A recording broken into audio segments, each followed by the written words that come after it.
ನೋಡಿ, ಇವತ್ತು ಸಿದ್ದರಾಮಯ್ಯನವರು ಈ ರಾಜ್ಯದ ಮುಖ್ಯಮಂತ್ರಿಗಳಾಗಿ ಅನೇಕ ಸಂದರ್ಭದಲ್ಲಿ ಅಲ್ಪಸಂಖ್ಯಾತರ ತುಷ್ಟೀಕರಣದ ಬಗ್ಗೆ ಮಾತಾಡ್ತಕ್ಕಂಥ ಕೆಲಸವನ್ನು ಮಾಡ್ತಾ ಇದ್ದಾರೆ.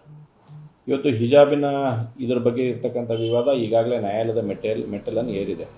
ಹೀಗಾಗಿ ನ್ಯಾಯಾಲಯದ ಮೆಟ್ಟದಲ್ಲಿ ಇದ್ದಂಥ ಸಂದರ್ಭದಲ್ಲಿ ಕೂಡ ಇವತ್ತು ಒಬ್ಬ ಮುಖ್ಯಮಂತ್ರಿಗಳಾಗಿ ಇಷ್ಟು ದೊಡ್ಡ ಗೌರವಾನ್ವಿತ ಹುದ್ದೆಯಲ್ಲಿ ಇರ್ತಕ್ಕಂಥವ್ರು ಈ ರೀತಿಯಾದಂಥ ಹೇಳಿಕೆ ಕೊಡಬಹುದಾ ಅನ್ನತಕ್ಕಂಥದ್ದು ಮೊದಲೇ ಯಕ್ಷ ಪ್ರಶ್ನೆ ಇವತ್ತು.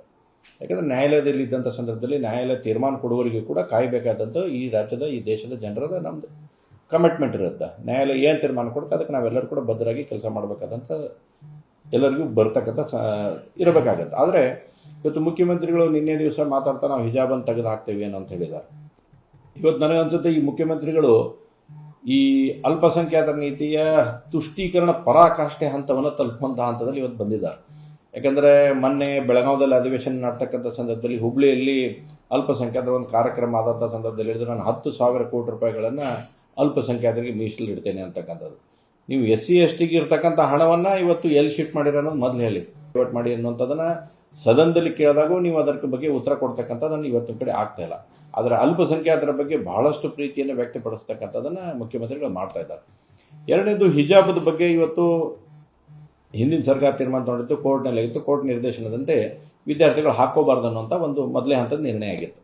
ನಾನು ಈ ಸಂದರ್ಭದಲ್ಲಿ ಮುಖ್ಯಮಂತ್ರಿಗಳ ಕೇಳಕ್ಕೆ ಇಚ್ಛೆ ಪಡ್ತೇನೆ. ನೋಡಿ, ಒಂದು ವಿದ್ಯಾರ್ಥಿಗಳ ದಿಸೆಯಲ್ಲಿರ್ತಕ್ಕಂಥವ್ರಿಗೆ ನಾವು ಯಾವಾಗಲೂ ಕೂಡ ಅಲ್ಲಿ ಜಾತಿಯ ವಿಷ ಬೀಜ ಬಿತ್ತು ಅಂತ ಕೆಲಸವನ್ನು ಯಾರೂ ಮಾಡಬಾರ್ದು. ವಿದ್ಯಾರ್ಥಿಗಳು ಭಾಳ ಮುಗ್ಧರಾಗಿ ಅಲ್ಲಿ ಏನಿರುತ್ತೆ ಅವ್ರಿಗೆ ಎಜುಕೇಷನನ್ನು ಪಡಿತಕ್ಕಂಥದ್ದು, ಕಲಿಬೇಕು, ಒಳ್ಳೆ ರೀತಿಯಿಂದ ಎಜುಕೇಷನ್ ಪಡಿಬೇಕು, ಒಳ್ಳೆಯ ವಿದ್ಯಾರ್ಥಿಗಳಾಗಿ ದೇಶದ ಭವಿಷ್ಯದ ನಾಯಕರಾಗಿ ಅಂತ ಹೇಳ್ತೇವೆ ನಾವು. ವಿದ್ಯಾರ್ಥಿಗಳನ್ನು ದೇಶದ ಭವಿಷ್ಯದ ನಾಯಕರು ಅಂತ ಹೇಳ್ತೇವೆ. ಆ ರೀತಿ ಅವ್ರಿಗೆ ಬಿಡ್ತಕ್ಕಂಥ ಕೆಲಸ ಮಾಡಬೇಕು. ಅದನ್ನು ಬಿಟ್ಟು ಇವತ್ತು ನೀವು ವಿಶೇಷವಾಗಿ ವಿದ್ಯಾರ್ಥಿಗಳ ಮಧ್ಯದಲ್ಲಿ ಹೋಗಿ ಈ ರೀತಿಯಾದಂಥ ವಿಷಬೀಜವನ್ನು ಬಿತ್ತು ಮುಖಾಂತರ ಈ ಮಾಡ್ತಕ್ಕಂಥದ್ದು ಯಾವುದಕ್ಕೂ ಕೂಡ ಸರಿಯಲ್ಲ. ನಾವು ಒಂದು ಸಂಪೂರ್ಣವಾಗಿ ಖಂಡನೆ ಮಾಡ್ತೇನೆ ಅಂತ ಹೇಳ್ತೀನಿ. ನೀವು ಒಂದು ಕಡೆ ಹಿಜಾಬ್ ಹಾಕ್ಕೊಂಡು ಸ್ಕೂಲಿಗೆ ಹೋಗ್ರಿ ಅಂತ ಹೇಳ್ತೀರಿ, ಇನ್ನೊಂದು ಕಡೆ ಇದೇ ಪರೀಕ್ಷೆಗಳ ಗೌರ್ಮೆಂಟ್ ಎಕ್ಸಾಮ್ಸ್ಗಳು ಬಂದಂಥ ಸಂದರ್ಭದಲ್ಲಿ ಹೇಳ್ತೀರಿ, ನಾವೇನು ಹಿಂದೂ ಧರ್ಮದಲ್ಲಿ ನಮ್ಮ ತಾಯಿಯಂದರು ಇವತ್ತು ಮಂಗಲಸೂತ್ರವನ್ನು ಹಾಕೊಂತಾರೆ, ಕಾಲುಂಗುರವನ್ನು ಹಾಕೊಂತಾರೆ, ಎಷ್ಟೋ ಅದರ ಬಗ್ಗೆ ಗೌರವ ಇರುತ್ತೆ. ಅದನ್ನು ತೆಗೆದಿಟ್ಟು ನೀವು ಎಕ್ಸಾಮ್ ಬರೀರಿ ಅಂತ ಹೇಳ್ತೀರಿ. ಒಂದು ಕಡೆ ಮಂಗಲಸೂತ್ರವನ್ನು ತೆಗೆಸಿಟ್ಟು ಎಕ್ಸಾಮ್ ಬರೀ ಅಂತವ್ರು ನೀವು, ಇನ್ನೊಂದು ಕಡೆ ಹಿಜಾಬ್ ಹಾಕೋರಿ ಅನ್ನೋಂಥವ್ರು ನೀವು. ಅಂದರೆ ಇವತ್ತು ಕಾಂಗ್ರೆಸ್ಸಿನ ನೀತಿ ಏನೈತೆ ಅನ್ನುವಂಥದ್ದನ್ನು ಭಾಳ ಸ್ಪಷ್ಟವಾಗುತ್ತೆ ಇವತ್ತು. ಅಂದರೆ ಇದು 100% ಹಿಂದೂ ವಿರೋಧಿ ನೀತಿಯನ್ನು ಇವತ್ತು ಕಾಂಗ್ರೆಸ್ ಮಾಡ್ತಾ ಇದೆ. ಅಲ್ಪಸಂಖ್ಯಾತರ ತುಷ್ಟೀಕರಣ ನೀತಿಯನ್ನು ಮಾಡ್ತಾ ಇದೆ. ನಾನು ಮುಖ್ಯಮಂತ್ರಿಗೆ ಆಗ್ರಹ ಮಾಡ್ತೇನೆ, ನಿಮ್ಗೆ ಅಷ್ಟೇ ಏನಾದರೂ ಅಲ್ಪಸಂಖ್ಯಾತರ ಬಗ್ಗೆ ವಿದ್ಯಾರ್ಥಿಗಳ ಪ್ರೀತಿ ಇತ್ತು, ಅವ್ರ ಬಗ್ಗೆ ವಿಶ್ವಾಸ ಇತ್ತಂದರೆ ಅವ್ರಿಗೆ ಒಳ್ಳೆ ಎಜುಕೇಷನ್ ಕೊಡತಕ್ಕಂಥ ಕೆಲಸಕ್ಕೆ ಕೈ ಹಾಕಿರಿ. ಅವ್ರಿಗೆ ಏನು ಬೇಕೋ ಸವಲತ್ತುಗಳು ಬೇಕೋ ಅವ್ರನ್ನ ಒಳ್ಳೆಯವರನ್ನಾಗಿ ಒಳ್ಳೆ ಎಜುಕೇಷನ್ ಕೊಟ್ಟು ಒಳ್ಳೆ ವಿದ್ಯಾರ್ಥಿಗಳಾಗಿ ಮಾಡಿ. ಅನೇಕರನ್ನ ಇಂಜಿನಿಯರ್ ಮಾಡಿರಿ, ಡಾಕ್ಟರ್ ಮಾಡಿರಿ, CA ಮಾಡಿರಿ, ಅತ್ಯುತ್ತಮ ವಿದ್ಯಾರ್ಥಿಗಳನ್ನ ಒಳ್ಳೆ ಬಿಸ್ನೆಸ್ ಮಾಡುವಂಥದಕ್ಕೆ ಏನು ಬೇಕೋ ಆ ಸಹಕಾರ ಕೊಡ್ರಿ. ಅದನ್ನು ಬಿಟ್ಟು ನೀವು ಹಿಜಾಬ್ ಹಾಕೋ, ನೀವು ಮಂಗಲಸೂತ್ರ ಹಾಕೋಬೇಡ್ರಿ ಅಂತಕ್ಕಂಥದ್ದನ್ನು ವಿಷಬೀಜ ಬಿತ್ತು ಕೆಲಸವನ್ನು ಮಾಡಿದ್ದಾರೆ. ಹಿಂದೂ ಕೂಡ ಲಿಂಗಾಯತ ಧರ್ಮದಲ್ಲಿ ಇವರೇ ವಿಷಬೀಜ ಬಿತ್ತು ಕೆಲಸ ಅಂತ ಮಾಡಿದವರು ಸಿದ್ದರಾಮಯ್ಯನವರಲ್ಲ, ಮುಖ್ಯಮಂತ್ರಿಗಳು ಮಾಡಿದ್ರು ಹಿಂದೂ ಕೂಡ.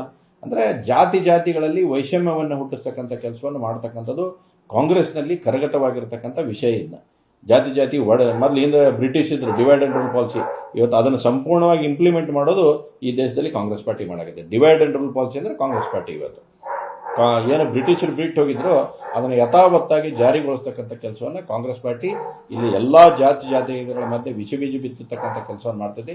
ಜನ ಭಾಳ ಶೆಣರಿದ್ದಾರೆ. ನೀವೇನೋ ಹೇಳಿದ್ರು ಕೂಡ ಜನ ಕೇಳಂಗಿಲ್ಲ. ಇವತ್ತು ಲೋಕಸಭೆ ಚುನಾವಣೆ ಬರಾಗತ್ತೈತೆ ಅಂತೇಳಿ ಅಲ್ಪಸಂಖ್ಯಾತರನ್ನು ಎತ್ತಿಕಟ್ಟತಕ್ಕಂಥ ಕೆಲಸವನ್ನು ಮಾಡ್ತಾ ಇದ್ದಾರೆ. ಇದು ಯಾವುದಕ್ಕೂ ಕೂಡ ಜನ ಒಪ್ಪೋದಿಲ್ಲ. ಬರ್ತಕ್ಕಂಥ ಲೋಕಸಭಾ ಚುನಾವಣೆಯಲ್ಲಿ ಜನ ಸರಿಯಾದಂಥ ತೀರ್ಮಾನ ತಗೋತಾರೆ. ನಾನು ಮತ್ತೊಮ್ಮೆ ತಮ್ಮ ಮುಖಾಂತರ ಆಗ್ರಹ ಮಾಡ್ತೀನಿ, ನಿಮ್ಗೆ ಅಷ್ಟು ಅಲ್ಪಸಂಖ್ಯಾತರ ವಿದ್ಯಾರ್ಥಿಗಳ ಬಗ್ಗೆ ವಿಶೇಷ ಕಾಳಜಿ ಇದ್ದರೆ ಕಲಿಸ್ರಿ, ಅವ್ರಿಗೆ ಒಳ್ಳೆ ಎಜುಕೇಷನ್ ಕೊಡ್ರಿ. ಅವ್ರನ್ನ ಬೇರೆ ಇವತ್ತು ಪರಿಸ್ಥಿತಿ ಏನೈತಿ, ಇವತ್ತು ಸುಮಾರು ದೇಶದಲ್ಲಿ 75 ವರ್ಷದಲ್ಲಿ 55-60 ವರ್ಷಗಳ ಕಾಲ ಕಾಂಗ್ರೆಸ್ ಆಳ್ವಿಕೆ ಮಾಡಿದ್ದು ದೇಶದಲ್ಲಿ. ಈ ದೇಶದಲ್ಲಿ ಆಳ್ವಿಕೆ ಮಾಡಿರ್ತಕ್ಕಂಥ ಸಂದರ್ಭ ನೋಡಿದ್ರೆ ಇವತ್ತು ಅಲ್ಪಸಂಖ್ಯಾತರು ನೀವು ಎಷ್ಟು ಎತ್ತರಕ್ಕೆ ತಂದಿಟ್ಟಿದ್ದೀರಿ. ನೀವು ಇವತ್ತು ಉತ್ತರ ಕೊಡಬೇಕಾಗತ್ತಲ್ಲ ಅವ್ರನ್ನ. ನೀವು ಅವ್ರ ಬಗ್ಗೆ ಭಾಳ ಕಾಳಜಿ ತೋರಿಸುವಂಥ ಕೆಲಸ ಮಾಡ್ತೀರಿ, ಭಾಳ ಅಪಗುಣವಂಥ ಕೆಲಸ ಮಾಡ್ತೀರಿ. ಆದರೆ ಅವ್ರು ನೀವು ಎಂದೂ ಉದ್ಧಾರ ಮಾಡಿಲ್ಲ ಅನ್ನೋಂಥದ್ದು ಅಷ್ಟೇ ಸ್ಪಷ್ಟ ಐತಿ. ಇವತ್ತು ಯಾವುದೇ ರೀತಿಯಾದಂಥ ಅವ್ರು ಫೈನಾನ್ಷಿಯಲಿ ಆಗಿ ಸ್ಟ್ರಾಂಗ್ ಆಗಲಿಲ್ಲ, ಎಜುಕೇಷನ್ ಆಗಿ ಸ್ಟ್ರಾಂಗ್ ಆಗಲಿಲ್ಲ, ಬಿಸ್ನೆಸ್ಸಲ್ಲಿ ಸ್ಟ್ರಾಂಗ್ ಆಗಲಿಲ್ಲ, ಎಲ್ಲಿನೂ ಕೂಡ ಇಲ್ಲ. ಆದರೆ ನೀವು ಕೇವಲ ಇವತ್ತು ಕಾಂಗ್ರೆಸ್ ಅವ್ರನ್ನ ಒಂದು ವೋಟ್ ಬ್ಯಾಂಕ್ ಆಗಿ ಬಳಸ್ಕೊಂಡು ಬಿಟ್ಟರೆ ಇನ್ನು ಎಲ್ಲೂ ಕೂಡ ಅಲ್ಪಸಂಖ್ಯಾತರನ್ನ ಎತ್ತತಕ್ಕಂಥ ಕೆಲಸವನ್ನು ಕಾಂಗ್ರೆಸ್ ಪಾರ್ಟಿ ಮಾಡಿಲ್ಲ. ಈಗಾದರೂ ಕೂಡ ನಾನು ಹೇಳ್ತೀನಿ, ವಿದ್ಯಾರ್ಥಿಗಳ ಮಧ್ಯೆ ವಿಷಬೀಜ ಬಿತ್ತತಕ್ಕಂಥ ಕೆಲಸವನ್ನು ರಾಜಕಾರಣ ನಾವು ಹೊರಗಡೆ ಮಾಡೋಣ, ನಮಗೆ ಗೋಡಾಯ ಮೈದಾನ ಅಲ್ಲಿ ರಾಜಕಾರಣ ಮಾಡೋಣ, ನಾವು ಬೇಕಾದಷ್ಟು ರಾಜಕಾರಣ ಮಾಡೋಣ. ಆದರೆ ವಿದ್ಯಾರ್ಥಿಗಳ ಮಧ್ಯೆ ಈ ರೀತಿಯಾದಂಥ ರಾಜಕಾರಣವನ್ನು ಜಾತಿ ಬೀಜ ಬಿತ್ತುವಂಥ ಕೆಲಸವನ್ನು ದಯವಿಟ್ಟು ಮುಖ್ಯಮಂತ್ರಿಗಳು ಮಾಡಬಾರ್ದು ಅನ್ನೋಂಥ ಆಗ್ರಹವನ್ನು ಮಾಡಿ. ಈಗ ಅಲ್ಪಸಂಖ್ಯಾತರ ನಮ್ಮ ಜೊತೆಗಿದ್ದಾರೆ, ನಾವು ಅವ್ರನ್ನ ಓಲೈಕೆ ಮಾಡಿದ್ರೆ ತಪ್ಪೇನು? ಬಿಜೆಪಿ ಹಿಂದೂಗಳನ್ನ ಓಲೈಕೆ ಮಾಡ್ತಾರೆ. ನೋಡಿ, ಈ ದೇಶದ ಪ್ರಧಾನಮಂತ್ರಿಗಳಾಗಿರ್ತಕ್ಕಂಥ ಸನ್ಮಾನ್ಯ ನರೇಂದ್ರ ಮೋದಿಯವರ ಘೋಷವಾಕ್ಯ ಏನಿತ್ತು? ಸಬ್ಕಾ ಸಾಥ್, ಸಬ್ಕಾ ವಿಕಾಸ್, ಸಬ್ಕಾ ವಿಶ್ವಾಸ್, ಸಬ್ಕಾ ಪ್ರಯಾಸ್ ಅಂತ ಹೇಳಿದ್ರು. ಅವ್ರೇನಾದ್ರೂ ಹಿಂದೂ ಕಾ ವಿಶ್ವಾಸ ಅಂತ ಹೇಳಿದ್ರಾ? ಮುಸ್ಲಿಂ ಕಾ ವಿರೋಧಿ ಅಂತ ಹೇಳಿದ್ರಾ? ಎಲ್ಲಿ ಹೇಳಿದ್ರು ಪ್ರಧಾನಮಂತ್ರಿ ನರೇಂದ್ರ ಮೋದಿಯವರು ಹೇಳಿರ್ತಕ್ಕಂಥದ್ದು ಬಹಳ ಸ್ಪಷ್ಟ. ಭಾರತೀಯ ಜನತಾ ಪಾರ್ಟಿ ನಾವು ಅಲ್ಪಸಂಖ್ಯಾತ ವಿರೋಧಿ ಅಲ್ಲ, ಇದನ್ನು ಬಹಳ ಸ್ಪಷ್ಟವಾಗಿ ಹೇಳಿದ್ದೇವೆ. ಇವತ್ತು ನರೇಂದ್ರ ಮೋದಿಯವರು ಹೇಳಿದ್ದು, ಈ ದೇಶದ 140 ಕೋಟಿ ಜನ ಏನೈತಿ, ಸಬ್ಕಾ ಸಾಥ್, ಸಬ್ಕಾ ವಿಶ್ವಾಸ್, ಸಬ್ಕಾ ಪ್ರಯಾಸ್ ಅಂತಕ್ಕಂಥ ಸಂಗತಿಯನ್ನು ಸ್ಪಷ್ಟವಾಗಿ ಹೇಳಿದಾರ. ಎಲ್ಲಾ ಚುನಾವಣೆಗಳಲ್ಲಿ ಎಲ್ಲರಿಗೂ ಮಾಡ್ಯಾರ. ಸಿದ್ದರಾಮಯ್ಯನವ್ರ ಗತೆ ಡಿವೈಡ್ ಅಂಡ್ ರೂಲ್ ಪಾಲಿಸಿ ಮಾಡಕ್ ಹೋಗಿಲ್ಲ. ಕಾಂಗ್ರೆಸ್ ಗತೆ ಡಿವೈಡ್ ಅಂಡ್ ರೂಲ್ ಪಾಲಿಸಿ ನಾವು ಎಲ್ಲಿ ಮಾಡಕ್ ಹೋಗಿಲ್ಲ. ನಾವು ಭಾರತೀಯ ಜನತಾ ಪಾರ್ಟಿ ಸರ್ಕಾರ ಇದ್ದಾಗ ಅಲ್ಪಸಂಖ್ಯಾತರಿಗೆ ನಾವು ಅನುದಾನ ಕೊಟ್ಟಿಲ್ವಾ? ಬೇಕಾದಷ್ಟು ಕೊಟ್ಟೇವಿ. ಯಡಿಯೂರಪ್ಪನವ್ರು ಇದ್ದಾಗೂ ಕೊಟ್ಟೇವಿ, ಸದಾನಂದ ಗೌಡರು ಇದ್ದಾಗೂ ಕೊಟ್ಟೇವಿ, ಬೊಮ್ಮಾಯಿರು ಇದ್ದಾಗೂ ಕೊಟ್ಟೇವಿ. ಅಲ್ಪಸಂಖ್ಯಾತರಿಗೆ ಏನು ಕೊಡ್ಬೇಕು ಕೊಟ್ಟೇವಿ. ನಾವೇನು ನಿಲ್ಲಿಸುವಂಥದ್ದು ಮಾಡಿಲ್ಲ. ಹಿಂದೂಗಳಿಂದ ಅಂತ ಅನ್ನೋಂಥದ್ದಲ್ಲ. ಹಾಗಾದ್ರೆ ನಾನು ಒಂದು ಸ್ಪಷ್ಟ ಕೇಳಕತ್ತೀನಿ, 55-60 ವರ್ಷಗಳ ಕಾಲ ಈ ಕಾಂಗ್ರೆಸ್ ಪಾರ್ಟಿ ಈ ದೇಶದಲ್ಲಿ ಆಳ್ವಿಕೆ ಮಾಡಿತ್ತು. ತ್ರಿಬಲ್ ತಲಾಕ್ ಬಗ್ಗೆ ನಿಮ್ಗೆ ಗೊತ್ತಿದ್ದಿಲ್ವಾ? ಆ ಮಹಿಳೆ ಎಷ್ಟು ನೋವನ್ನು ಅನುಭವಿಸ್ತಿದ್ದು ನಿಮ್ಗೆ ಗೊತ್ತಿದ್ದಿಲ್ವಾ? ಹಾಗಾದ್ರೆ ನೀವೇನು ನಿರ್ಣಯ ತೊಗೊಂಡ್ರಿ ಇವತ್ತು? ಯಾಕೆ ನಿರ್ಣಯ ತೊಗೊಳಕ್ಕಾಗಲಿಲ್ಲ ಕಾಂಗ್ರೆಸ್ ಪಾರ್ಟಿಗೆ? ಅಂದರೆ ನಿಮಗಿರ್ತಕ್ಕಂಥದ್ದು ಕೇವಲ ಆ ಮುಸ್ಲಿಂ ಸಮಾಜ ಅಂತಕ್ಕಂಥದ್ದು ನಮ್ಮ ವೋಟ್ ಬ್ಯಾಂಕ್ ಇರಬೇಕು. ನಾವು ಅಲಿಬಾಬಾ 40 ಚೋರ ಅಂದಂಗೆ ಹೆಂಗೆ ದೇವ ಬಂತು ದೇವ ಅಂತ ಹೇಳ್ತೀವಿ, ಅಷ್ಟು ಹೆದರ್ಸ್ಕೊಂತ ಕುಂದಿರ್ಸುವಂಥ ಕೆಲಸ ಬಿಟ್ಟರೆ ಅವ್ರ ಬಗ್ಗೆ ಯಾವುದೇ ರೀತಿಯಾದಂಥ ಕಾಳಜಿ ಇಲ್ಲ. ಇದು ಇವತ್ತು ಅಲ್ಪಸಂಖ್ಯಾತರಿಗೂ ಕೂಡ ಸ್ಪಷ್ಟ ಆಗ್ತಾ ಇದೆ. ಕಾಂಗ್ರೆಸ್ ಪಾರ್ಟಿ ಕೇವಲ ನಮ್ಮನ್ನು ವೋಟ್ ಬ್ಯಾಂಕ್ ಆಗಿ ಬಳಸ್ಕೊಳಕತ್ರ, ಅದು ಬಿಟ್ಟು ಬೇರೆ ಇಲ್ಲ ಅನ್ನುವಂಥದ್ದನ್ನು. ಹಾಗಾದ್ರೆ ತ್ರಿಬಲ್ ತಲಾಕ್ ನಾವು ಯಾವಾಗ ಹೇಳಿದ್ವಿ? ಕಳೆದ ಸಲ ಬಂದಂಥ ಸಂದರ್ಭದಲ್ಲಿ. ಇವತ್ತು ತ್ರಿಬಲ್ ತಲಾಕ್ ಬಗ್ಗೆ ಸಂಪೂರ್ಣವಾಗಿ ರದ್ದು ಮಾಡತಕ್ಕಂಥ ಕೆಲಸವನ್ನು ಯಾರು ಮಾಡಿದ್ರು? ನರೇಂದ್ರ ಮೋದಿ ಮಾಡಿದರು. ಭಾರತೀಯ ಜನತಾ ಪಾರ್ಟಿ ಸರ್ಕಾರ ಮಾಡ್ತು. ಹಾಗಾದ್ರೆ ನಾವು ಮುಸ್ಲಿಂ ಪರನ ಅಥವಾ ವಿರೋಧನ? ನಾನೀಗ ಅನೇಕ ಸಂದರ್ಭದಲ್ಲಿ ಹೋದಂಥ ಸಂದರ್ಭದಲ್ಲಿ ಮಾತಾಡ್ತಕ್ಕಂಥ ಸಂದರ್ಭದಲ್ಲಿ ಅನೇಕ ನಮ್ಮ ಮುಸ್ಲಿಂ ಮಾತೆಯರು ಹೇಳ್ತಾರೆ, ನಮಗೆ ಭಾಳ ಒಳ್ಳೆಯ ಕೆಲಸವನ್ನು ನರೇಂದ್ರ ಮೋದಿ ಮಾಡಿದ್ರು, ನಮ್ಮ ಮಾಂಗಲ್ಯವನ್ನು ಉಳಿಸುವಂಥ ಕೆಲಸವನ್ನು ನರೇಂದ್ರ ಮೋದಿ ಅಂತ ಮಾಡ್ಯಾರ.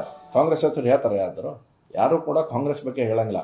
ಹೀಗಾಗಿ ಕಾಂಗ್ರೆಸ್ಸು ಯಾವಾಗಲೂ ಕೂಡ ಹಿಂದೂಗಳ ವಿರೋಧಿ ಅಂದರೆ ಸ್ಪಷ್ಟವಾಗಿ ಇದ್ದೇ ಇದ್ದಾರೆ. ಅವ್ರಿಗೆ ನಾವು ಎಷ್ಟು ಹಿಂದೂಗಳ ವಿರೋಧಿ ಮಾಡ್ತೇವೆ ಅಷ್ಟು ನಮ್ಮ ಕೂಡ ಇವರು ಇರ್ತಾರೆ.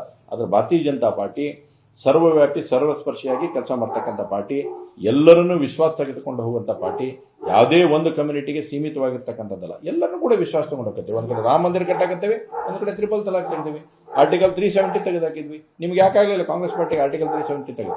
ಅಲ್ಪಸಂಖ್ಯಾತರು ಎಲ್ಲಿ ಮುಸ್ಲಿಮಾನರು ನಮಗೆ ಇದು ಆಕಾರ ತೊಂದರೆಗೆ ಮಾಡಿಗಿಡ್ಯಾರ ಅಂತಕ್ಕಂಥ ಕಾರಣಕ್ಕೆ ನಿಮ್ಗೆ ತೆಗೆಯೋಕ್ಕಾಗಲಿಲ್ಲ.